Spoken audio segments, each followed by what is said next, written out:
The driveway is empty. Just flat, gray concrete where there should be blue. My blue. The early morning light makes the oil stain, a ghost of where she usually rests, look like a fresh wound.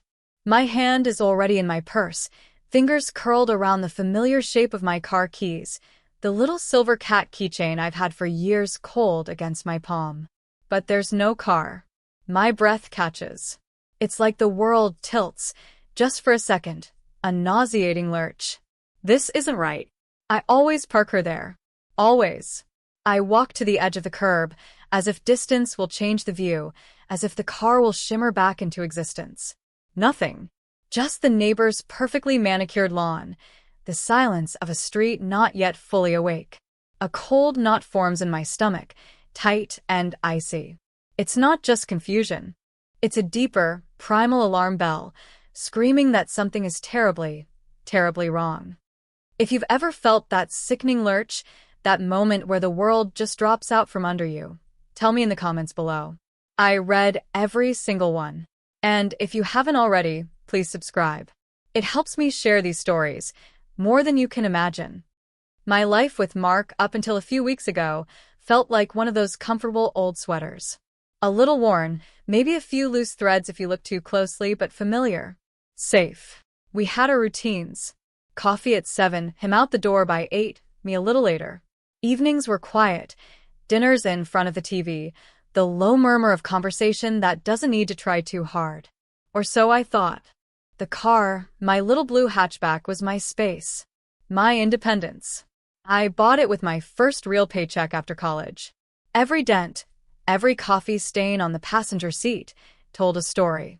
It was more than metal and wheels. It was a part of me. Lately, Mark had been distant. Quieter than usual. Glued to his phone, quick to angle the screen away if I walked by. I'd chalked it up to work stress, the kind of silent burden men sometimes carry. I'd given him space, thinking he'd talk when he was ready. How wrong I was. The silence wasn't about work. It was about her. I find him in the kitchen, scrolling on his phone, a smug little smirk playing on his lips. He doesn't even look up when I walk in. Mark, I say, my voice tight, trying to keep the tremor out. Where's my car? He finally glances up, feigned innocence, painting his face. What are you talking about, honey? My car. It's not in the driveway. It's gone. He shrugs, a lazy, dismissive gesture that makes my blood boil. Oh, that. Yeah, I sold it. The words hang in the air, heavy and suffocating. Sold it? Just like that. You what? I can barely get the words out. My heart is hammering against my ribs like a trapped bird. Needed the cash, he says, turning back to his phone as if he's just told me he took out the trash. Got a good price for it, too. You needed the cash? My voice rises, sharp and incredulous. Mark, that's my car. We didn't discuss this. You can't just. He cuts me off, his voice suddenly hard. Look, it was in my name too, alright? Joint asset. And the money's already gone. Used it to help out a friend. A friend. The way he says it, the slight hesitation, the way he won't meet my eyes. The cold knot in my stomach tightens into a vice. A friend? What friend, Mark? He stands up then, all false bravado. Doesn't matter. It's done. You can get another 1 inch. And then, the final twist of the knife, delivered with a casual cruelty that steals my breath. Besides, he adds, a cruel glint in his eyes, Brenda really needed it. She was thrilled. Brenda, his assistant, the one he swore was just a kid, like a daughter to me, the pieces click into place with sickening clarity. The late nights at work, the hush phone calls, the new cologne, my car, my independence, sold to fund his affair. The money given to his girlfriend. I feel the floor drop away. The first few days are a blur of rage and a grief, so profound it feels like a physical ache. I stare at the empty space in the driveway, and it's like staring at a fresh grave. Mark acts as if nothing's happened, whistling as he makes his coffee, expecting me to just adapt. As if my car, my property, my feelings are insignificant. He tells me I'm overreacting. It's just a car, he says, again and again, like a broken record. But it isn't just a car. It's a symbol of his betrayal, of his utter disregard for me. I call the police, my voice shaking as I explain the situation. The officer on the other end is sympathetic but unhelpful. Ma'am, if the car was titled in both your names, it's technically a civil matter. We can't file it as stolen if he had legal access to sell it. A civil matter. My world has been shattered, and it's a civil matter. I feel utterly powerless. Trapped.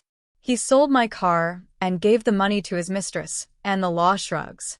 The unfairness of it burns. I picture Brenda driving around in something bought with the proceeds of my history, my memories.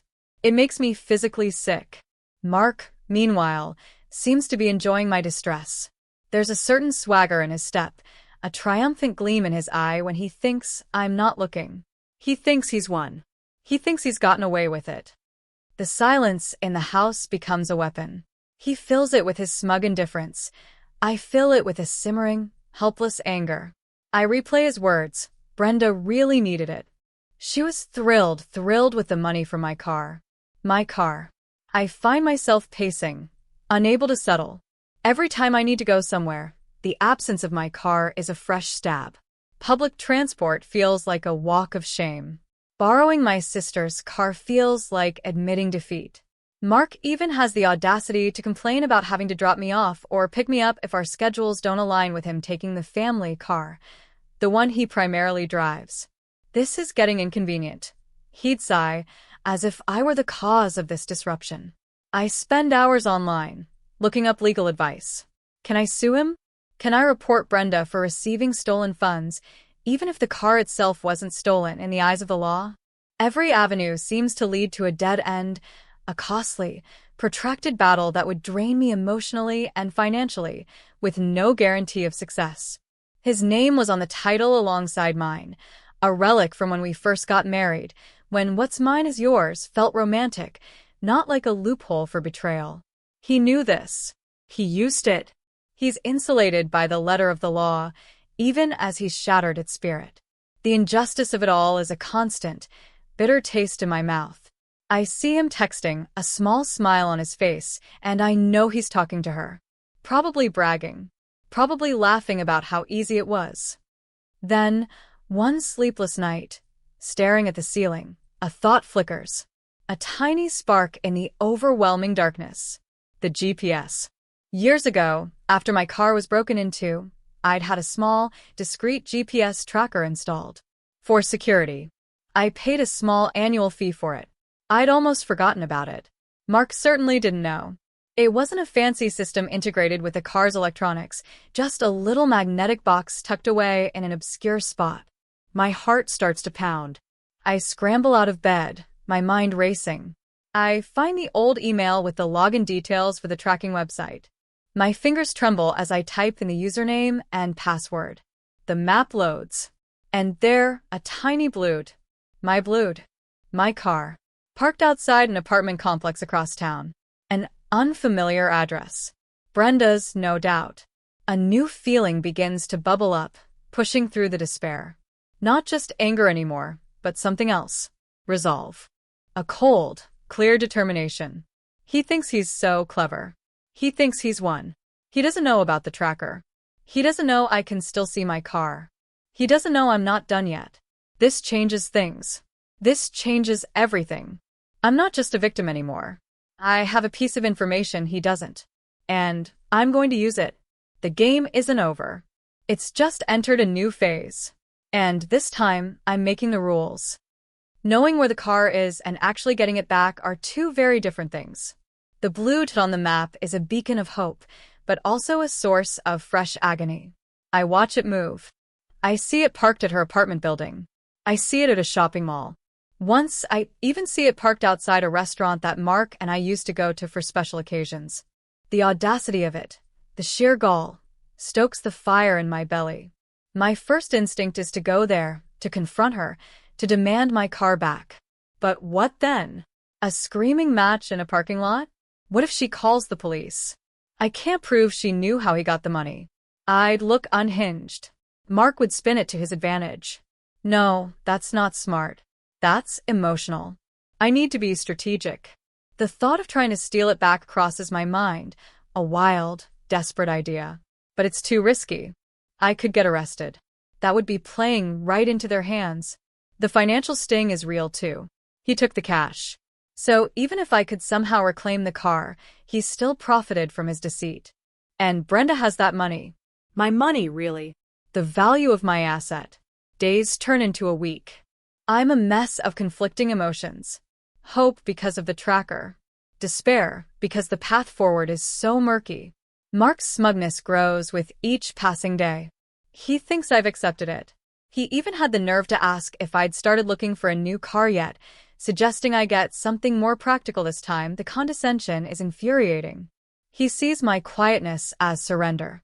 He has no idea it's the quiet of a predator, watching, waiting for the right moment. The crisis isn't just about the car anymore. It's about my self-respect. It's about not letting him obliterate me.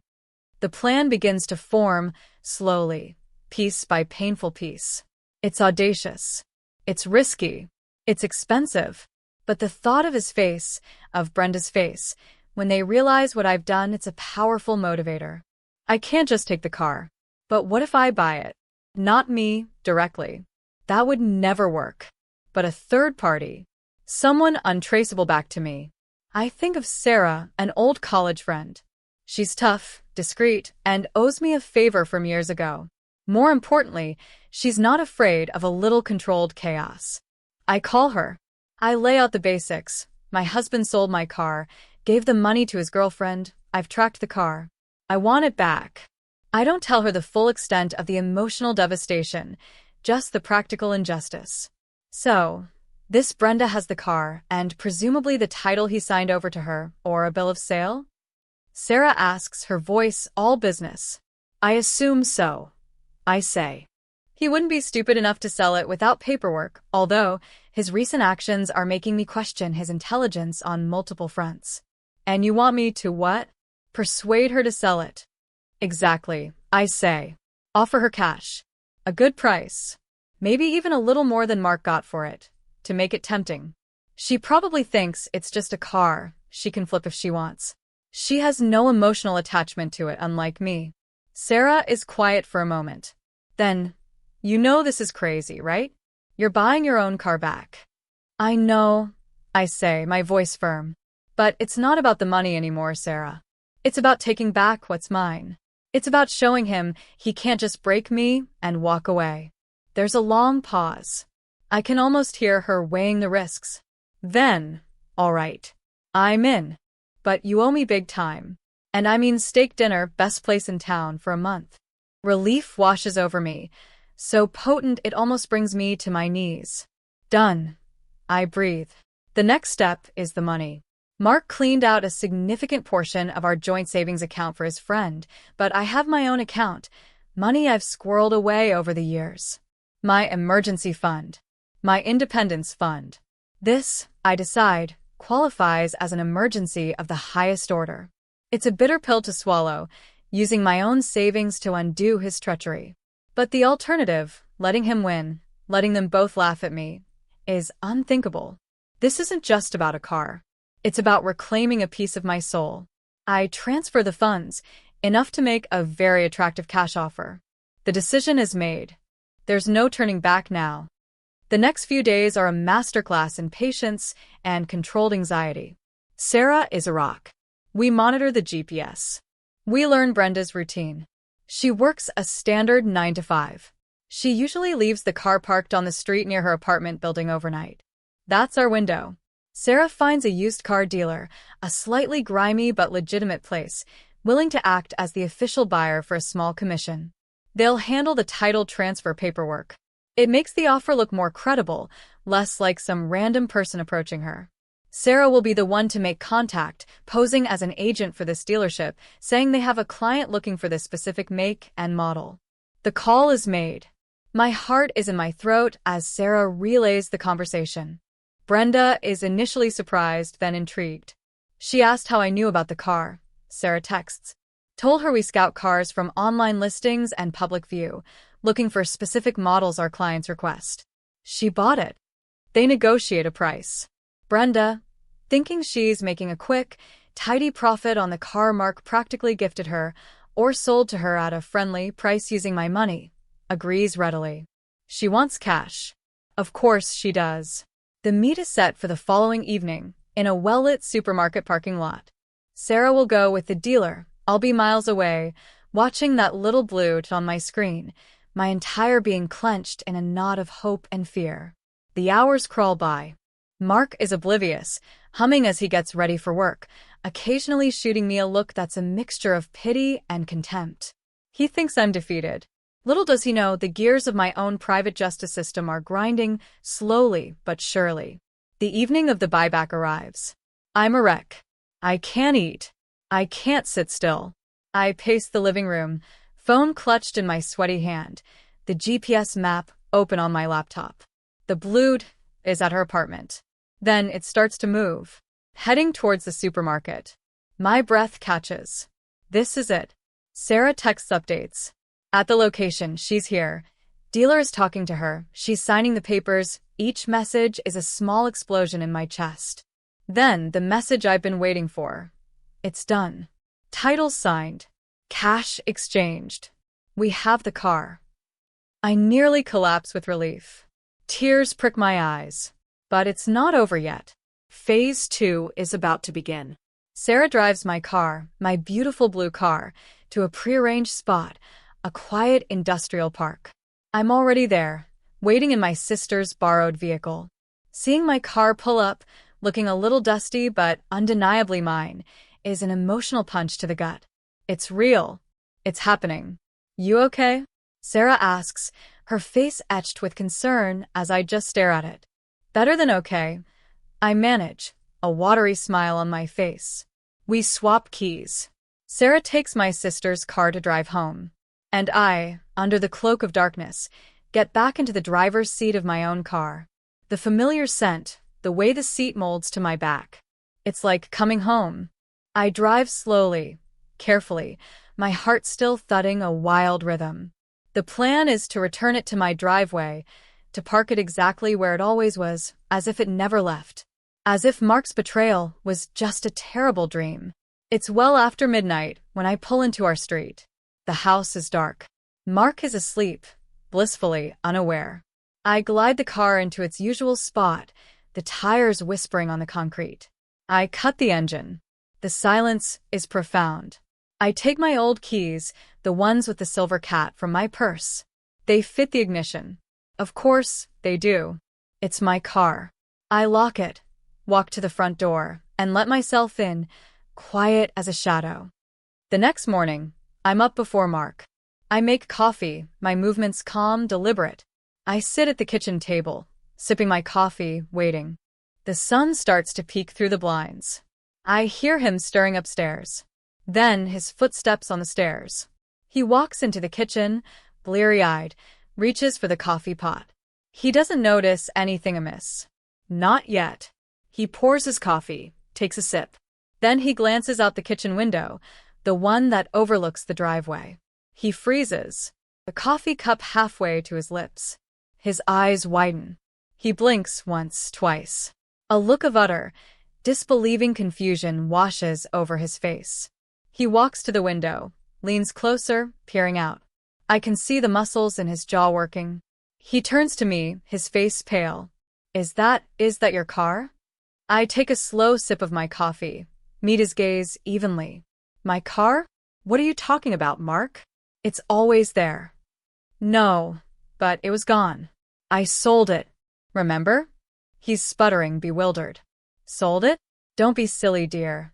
I say, a sweet, almost pitying smile on my face. Why would you sell my car? He rushes to the front door, yanks it open, and stares out at the driveway. My little blue hatchback sits there, gleaming innocently in the morning sun. He looks back at me, then at the car, then back at me again. Panic is starting to dawn in his eyes. But, Brenda, the money. He mutters more to himself than to me. He fumbles for his phone, his hands shaking. He dials. I can hear the faint, tinny sound of the phone ringing on the other end. Brenda? Yeah, it's Mark. Hey, listen, that car, the blue one, is it? Where is it? His face contorts as he listens.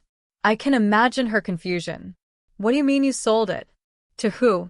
For cash? Yesterday. He sounds frantic now. But it's here. It's in the driveway. How can it be here? He hangs up, his face a mask of shock and dawning horror. He looks at me, really looks at me, and for the first time, he sees not the doormat he thought I was, but someone else entirely. What did you do? He whispers, his voice hoarse. I stand up, walk over to the small table by the door where we keep our keys. I pick up my set, the little silver cat keychain glinting. Oh, this? I say, holding them up. I just bought my car back. Found a really motivated seller. Got a great deal, actually. She seemed quite happy with the cash. I walk past him, open the front door, and step out into the morning air. I press the unlock button on my fob. The car chirps obediently. Turns out, I say, looking back at him standing dumbfounded in the doorway, she really needed the money more than the car. His face is a picture. The dawning realization that he's been played, completely and utterly blindsided. The money he gave Brenda, the money for my car, is gone. Spent by her, or now in the hands of the dealer, and my car is back with me. He has nothing. Less than nothing. He has an enraged girlfriend who just found out her gift was effectively repossessed, and a wife who is clearly not the pushover he imagined. The satisfaction is cold, sharp, and intensely gratifying. He thought he was so clever. He thought he had all the power. He learned, in the space of one morning, that he was wrong. The aftermath is quiet. A different kind of quiet than before. Mark is a ghost in the house, moving around me with a mixture of fear and disbelief. The smugness is gone, replaced by a sullen, wounded pride. He tries to talk, to demand explanations, but the words die on his lips when he sees the look in my eyes. There's nothing left to say. Brenda, predictably, explodes.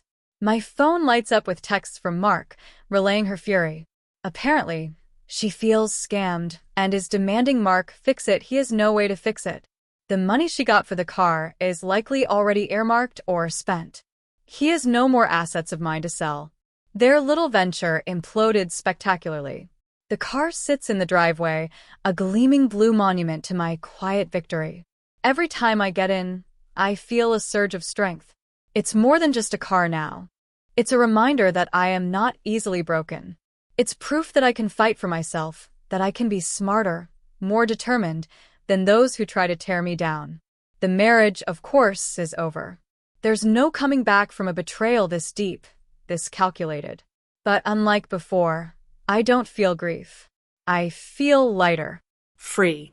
He showed me who he truly was, and I, in turn, showed him who I am. He underestimated me. They both did. And they paid the price. Not in a grand, dramatic explosion, but in the quiet, undeniable truth of an empty bank account and a car that found its way home. This car isn't just metal and paint anymore.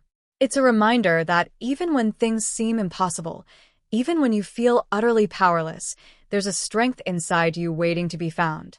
It's about picking your battles, and sometimes the quietest victories are the sweetest. If this story resonated with you, I'd love to hear your thoughts in the comments. And please consider subscribing. It helps me bring more stories like this one to light. Thanks for being here.